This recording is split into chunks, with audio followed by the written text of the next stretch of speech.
most of the symptoms. I thought that was impressive. In some cases, within a week, we saw changes. It hasn't escaped our notice that you see a large increase in obesity and a large increase in depression over the past 100 years. And it coincides with the electrification and the illumination at night in our homes and around our cities. And as underdeveloped countries get electrification in their homes, you see these two disorders, obesity, metabolic disorder, and depression rates increase in a very close association.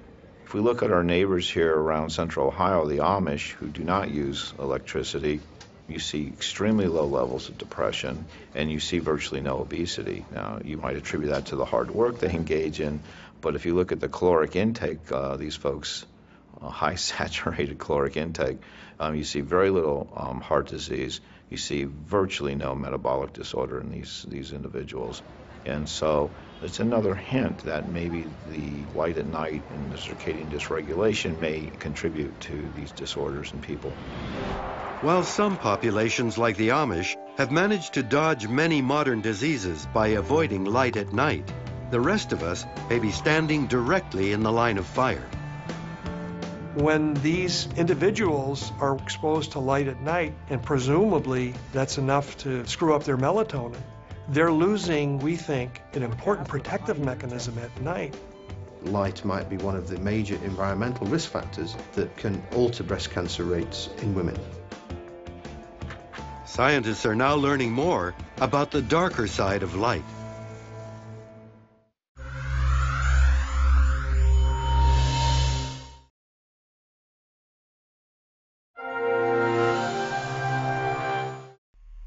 Since the introduction of electric light 130 years ago, there has been an increase in diseases like obesity, depression, and breast cancer.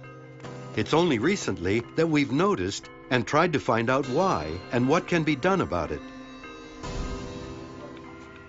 Dr. David Blask had been looking at night light exposure and the effects of melatonin on human breast cancer cells. His lab in Cooperstown had two groups of rats implanted with human cancer cells. One group was in a natural 12 hours light, 12 hours dark cycle and exhibited natural melatonin production during the dark hours. The other group was exposed to constant bright light for 24 hours a day. And sure enough, within days of exposure of these animals that had these tumors implanted, we saw the tumors appearing in the constant light animals that we could actually begin to measure. Whereas in the control animals that had an intact melatonin signal, there were no tumors to be found. So this really confirmed that the nighttime physiological concentration of melatonin, at least in this animal model, is an important circadian anti-cancer molecule. As convincing as the results were, there was still a problem that frustrated Blask: real clinical proof. Because ultimately, rats are not small humans. You can't take individuals and subject them to light at night for many years and see if they develop breast cancer. You can't do it technically, you can't do it ethically, it's impossible. So how could we do something that would bridge the epidemiological work showing that shift workers had increased risk of breast cancer with our laboratory work? Then Blask had an idea. Why not infuse the tumors on the rats with blood from humans who had been exposed to light at night? That's where Thomas Jefferson University's Light Research Program came in. Dr. Blask contacted me and proposed that we try to do a hybrid study, a study that involved humans and animals. And it was a brilliant idea. We recruited healthy, young, premenopausal females to participate in this study, and they would have 3 separate blood samples collected from them. They would come in the middle of the day, and they would have their first blood sample collected. They then would go about their day, they would leave the laboratory, but they would come back to us in the evening. At that time, we would put them in a blindfold and they would sit from midnight until 2 o'clock in the morning. While they were still blindfolded and experiencing darkness, a blood sample would be taken from their forearm. We would then remove the blindfold and expose them to very bright white fluorescent light for 90 minutes. Thank you.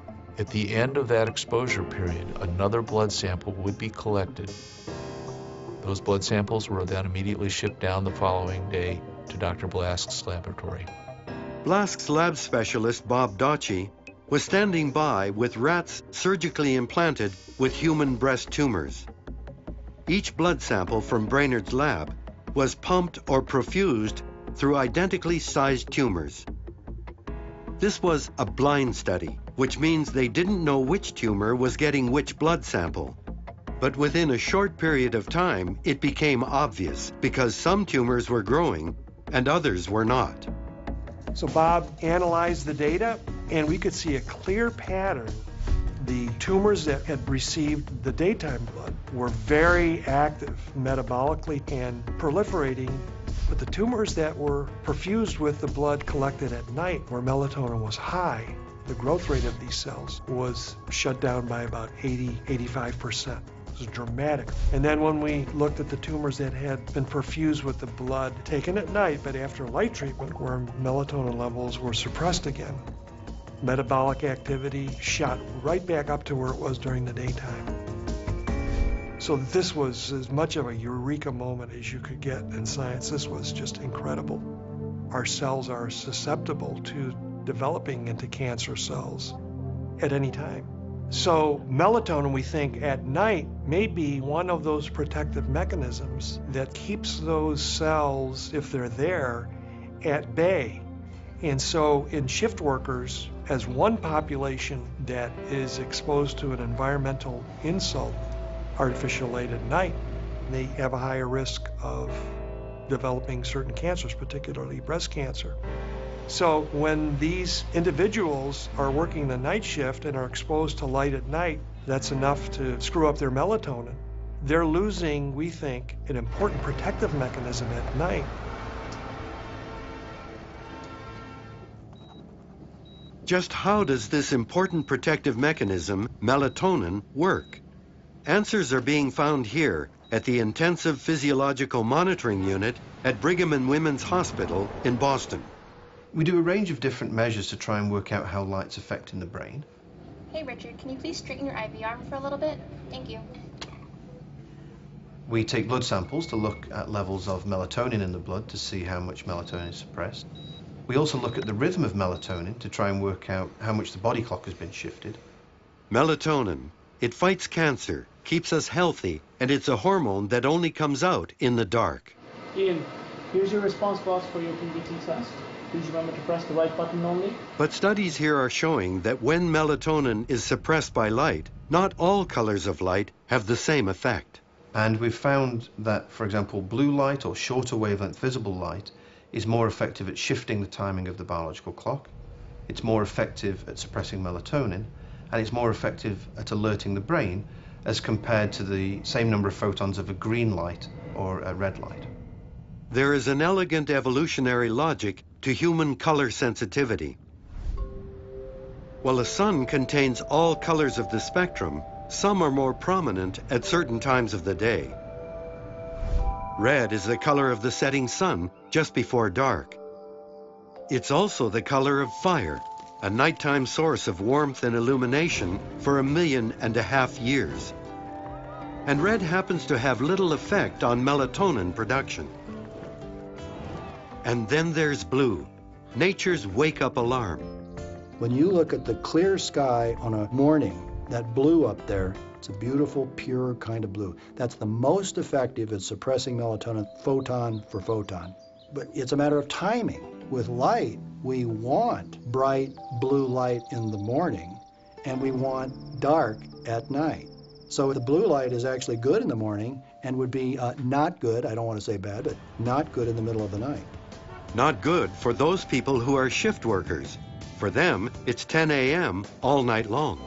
I've messed up my circadian rhythms by trying to be a night worker and function during the day at the same time.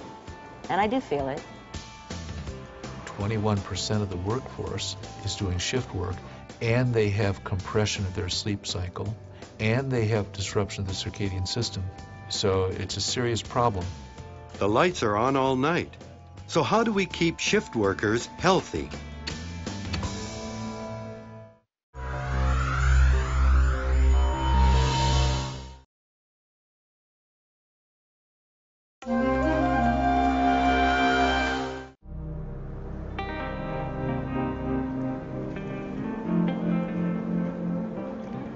Humans evolved to be active in the daytime and to rest at nighttime.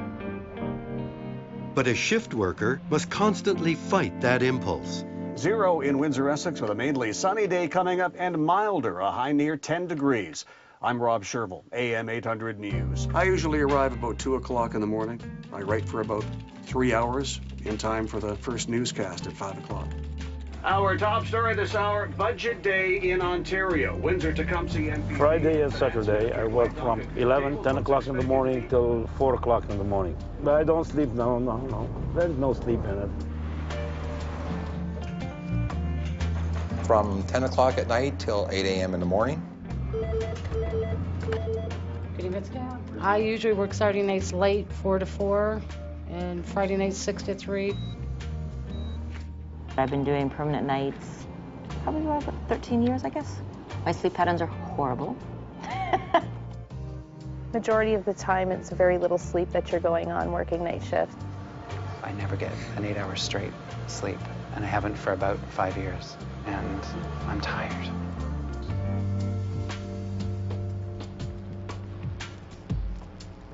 Just about any product or service we require is now available 24 hours a day. And the 20% of our population who work night shifts are unwitting subjects in an ongoing circadian rhythm disruption experiment. This experiment begins at 8 p.m. when the shift starts. So if we completed Lima 13, are we on Lima 13? If the workers get off at 6 a.m., they will have been exposed to light all night and will have produced almost no melatonin. On the trip home, morning light will give a strong signal to keep melatonin switched off. It will also cue standard early morning body clock functions, like an increase in blood pressure and metabolism. This will further delay sleep. Even if they're in bed by 8 a.m., that sunshine cue will delay melatonin production for 90 minutes to 2 hours, longer if the room isn't completely dark. If they manage to sleep for 6 or 7 hours, they have still shortchanged their systems of a healthy dose of melatonin. What are the health consequences? There was very little science on this until Richard Stevens began his research on breast cancer and circadian disruption. I published a paper making this theory that light at night might increase risk of breast cancer. So we started trying to make predictions based on that. The first one is kind of obvious, is that shift-working women would be at higher risk. The best place to test his theory was the Nurses' Health Study, a decades-long investigation involving over 238,000 nurse participants, monitoring women's diet, physical activity, and other lifestyle factors, like shift work. Phase 2 of the study revealed that nurses with at least 20 years of night shift work showed a 79% increase in the risk of breast cancer, compared with those who had done no shift work at all. This mounting evidence was enough for the International Agency for Research on Cancer to take a closer look. They enlisted Richard Stevens and David Blask and an international team to make an official decision about light and night shift work. We put it all together and came to the conclusion that based on existing evidence, shift work that involves circadian disruption is a probable human carcinogen. Shift work has now been put in the same risk category as anabolic steroids, ultraviolet radiation, and diesel engine exhaust. And now, health insurance companies in Denmark are paying compensation to women who have developed breast cancer following years of shift work. And breast cancer is just the beginning. A consequence of shift work is risk of cardiovascular disease is more than double that of a day worker. And there are many other things that have been identified, such as gastrointestinal distress, emotional disturbances, decrements in performance and cognitive ability, and the like. Performance problems caused by circadian disruption have serious consequences. Many of the most notorious industrial accidents in recent history, 3 Mile Island, Bhopal, Chernobyl, the